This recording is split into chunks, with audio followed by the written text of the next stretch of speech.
Hello and welcome back to the Piping Pastor Theology Talks.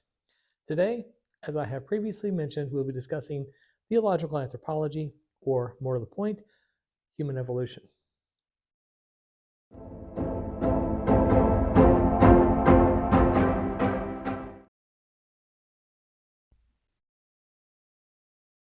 Just returning from a wee Christmas holiday, and I first have to point out the gift I received from my family for Christmas this year. It's a Meerschaum churchwarden. So, give you a little close up there. You can see the carving on this is just absolutely beautiful, very, very intricate. And this one, as you can see by the signature, was done by Curtin. And Meerschaum pipes are known for starting out white and then eventually becoming bronzed as they're smoked over years and decades and so on and so forth. You'll notice, however, no doubt, that this already has a yellow cast to it. It's not because it's been pre-aged or anything else like that. It's a proper block Meerschaum carved pipe from Turkey that I have on my Instagram page the link that we got this through, or my wife got this through. Brilliant customer service. But it's a wonderful pipe, and it's yellow because when the pipes are waxed after they're carved, they're either used yellow beeswax or the white beeswax, and the white beeswax has additives that makes it that white sheen. But the pure beeswax, which is actually more expensive, comes off yellow when they coat the pipe with it. So they don't use yellow beeswax as often because it costs them more, essentially. But it's a great product. And this is obviously in the churchwarden style, which is something else I was wanting. So I am happily, finally, smoking my capstan Navy cut, which I purchased at my local brick and mortar tobacco shop a while ago, and was actually holding off on smoking it because I wanted to have my first smoke of Navy capstan in a churchwarden. It seemed appropriate because that's the tobacco, of course, that J.R. Tolkien smoked. And even though J.R. Tolkien smoked like a billiard pipe, I always associate Tolkien with the churchwardens, of course, because of Lord of the Rings. They're all smoking clay and wooden churchwarden pipes. So I'm very happy to have. I've been smoking it now for about a week. And it's a great smoker, in addition to just being a beautiful pipe.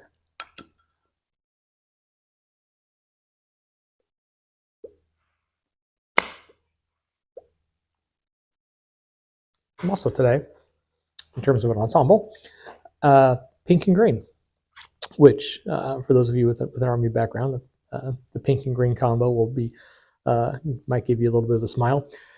But it's a color combination that not a lot of people think of. But if you mellow the lines between the pinks and the greens with some additions of some deep dark browns, and you vary it so it's not like bright pink and bright green, but more muted colors, it can be a very, very grounded look. Red and green are, in terms of fashion choices, a great combination because they're opposite on the color wheel. However, especially around Christmas time, if you wear red and green, although it's a great color combo, people assume it's some kind of a Christmas outfit or something. So I thought, well, you know what? A deep forest green and a pink and mauve would suit the same color wheel variations without me looking like I'm going to a holiday party. But let us discuss theological anthropology. Now, of course, we've had the discussion on creation, and we've had the discussion on divine action.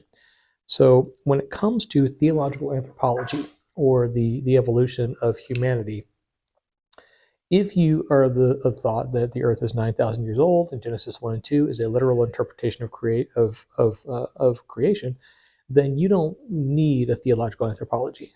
From your point of view, Adam and Eve are literal people. Adam was created with a belly button, and humanity flows forth from there. So there is no progression or evolution of the human species.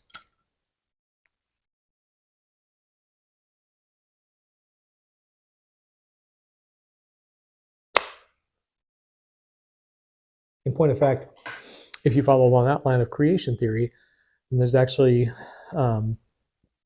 been, I guess you could say, a regression of the human species,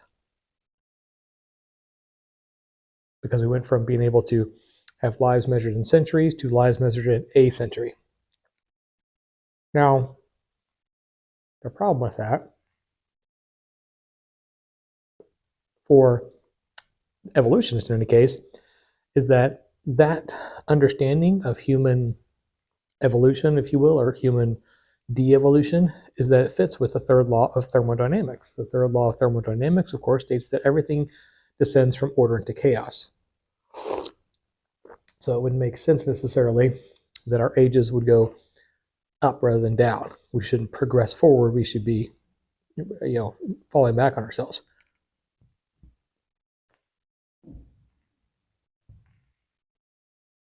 However, strictly speaking, that's not how the third law of thermodynamics works. The third law of thermodynamics applies to systems, and how systems degrade over time, not necessarily individual species.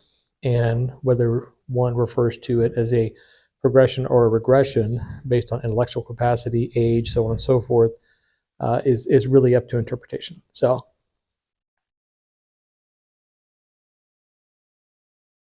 it's a lovely tobacco. So that doesn't quite fit the bill. But in any case, if you follow along that belief structure, and it's entirely fine if you do, if that's what you choose to believe, your belief in that, of course, is counter to mainstream science, but you're free to believe that if you choose to. But in that case, you don't need theological anthropology, is the point. So for those who are of the Christian faith, or really any of the Abrahamic faith traditions, because they say they largely share a creation story, then you need some kind of indicator or some kind of explicative agent that tells you, okay, humans were created in God's image, the entire doctrine of the Imago Dei. How can we account for the fact that we progressed as a species? How do we account for evolution theologically? How do we think about that in terms of, say, original sin and the fall of humanity? It's rather easily explained in the early books of Genesis. But, it leads into discussions of theodicy and all various different sorts of complex issues. So where do we even begin with that?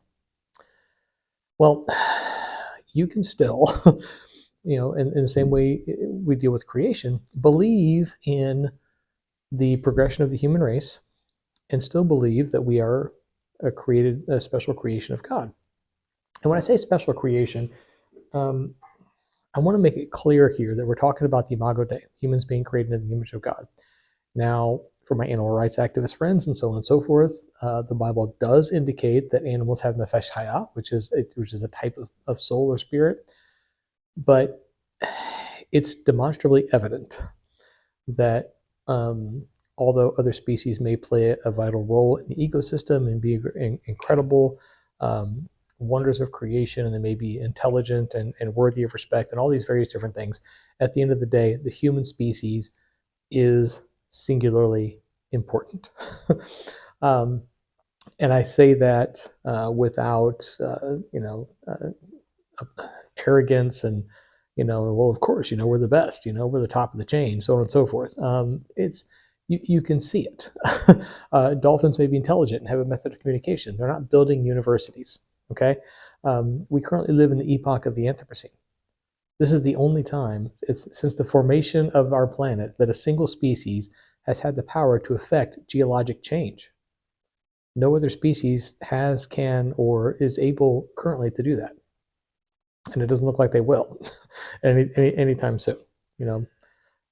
Depending on what your view of this is, maybe 10,000 years insects will get there. Who knows? But right now, in any case, humans are a special aspect of the created order.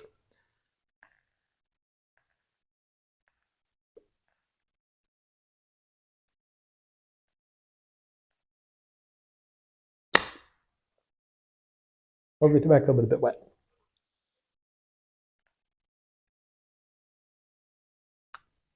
Also, you see me changing my grip on the church warden here.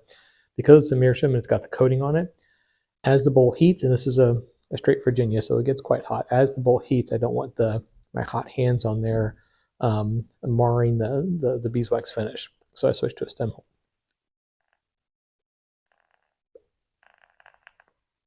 As I said, it's a very well-made pipe.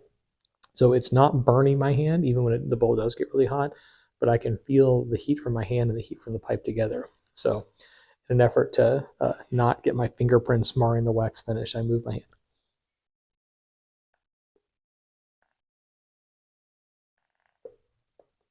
Back to our subject. So how do we account for the evolution of humans, right? Well, we know that from scientific research and so on and so forth, that it's not necessarily a tree. Human evolution is more like a bush. And that we are not the only species of hominids that were around. We have Homo sapiens, we also have Neanderthals. So the fact that we have progressed forward to where we are now, can we still think that God created us and yet we came through the evolutionary process? Yes, because we don't understand how God operates in creation. If we fully understand how God operated in creation, mechanisms and so on and so forth, it's something that we could reproduce, then we would be our own gods, which we are not. There is a level of knowledge above us that we just simply don't have. So it's entirely possible, and from all evidence we have now, entirely probable that we did evolve from a lower species. The way I like to think of it is, because we have this image in the Bible of a potter, right? A potter takes a lump of clay and turns it into a bowl. Or a sculptor takes a lump of clay and fashions it into the likeness of a human. Let's say that maybe that's a better analogy. They don't just take the lump and then one movement and it's a statue, right? There's a progression. There's a series of movements involved in it, right? So we, in our creative capacity, in a limited fashion that it is, maybe simply indicating or alluding to the master creator and how humans were created. So you can think of it as a progressive movement of God, spiritual action on physical matter, forming humanity through a process of evolution. So not like God was like putting stuff together and it's like, okay, that doesn't quite work. Let me try this. Let me try that. No, I'm not saying that at all. But what I am saying is that there's a progression of putting things together, right? That we don't fully understand, we can't fully grasp. And it's really supreme arrogance for us to think that, things have to happen this way because that's the only way we can understand it, right? That's the only way that fits with our theology, right? From our side of the God talk conversation. And yes, theology just means God talk. So technically this series of video is God talks. But God may be operating, or God is operating, on a level far above us. So it's entirely possible that this evolutionary process is just God's creative work over millennia. Because you have to remember as well that time to us isn't really what it is, right? Time is not just the ticking of a clock. We're talking about space-time. Space and time are enmeshed.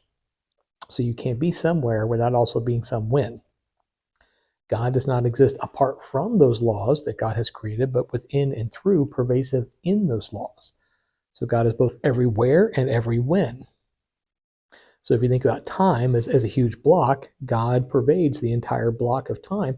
And so for God, it's not as if he was slowly putting these things together over time. For God, things are instantaneous and continual and ongoing. That's a difficult concept of time. Perhaps we'll come back to that at some other video. But the least we can say is that human evolution, human progression is okay. Theological anthropology, understanding the progression of a human being from a lower mammal to where we are now as intelligent beings, is absolutely within the bounds of understanding of God and creation. So it's okay to have a theological anthropology based in the idea of scientific evolution. It doesn't run counter to what God does. In point of fact, it may be a more open understanding to the fact that we don't know anything. Always be wary of someone who tells you they know the absolute truth. There are a few things, right? There are some, absolute truths out there. But when it comes to something as complex as God creating humanity, that's a difficult subject to say you know everything about it, because then you're putting yourself on a level far above where you should be. Well, that is it for this time. We're going to expand this talk a little bit in a couple of follow-up videos. We're going to deal with the idea of original sin. We're going to talk about the concept of consciousness, and other things that kind of come out of this idea of a theological anthropology, the idea that we can have a scientific understanding of evolution within a Christian framework and what that means for us. So until then, next time, by all means, if you haven't tried it yet, go out and get you some Capstan Navy Cut. And as always, happy reading.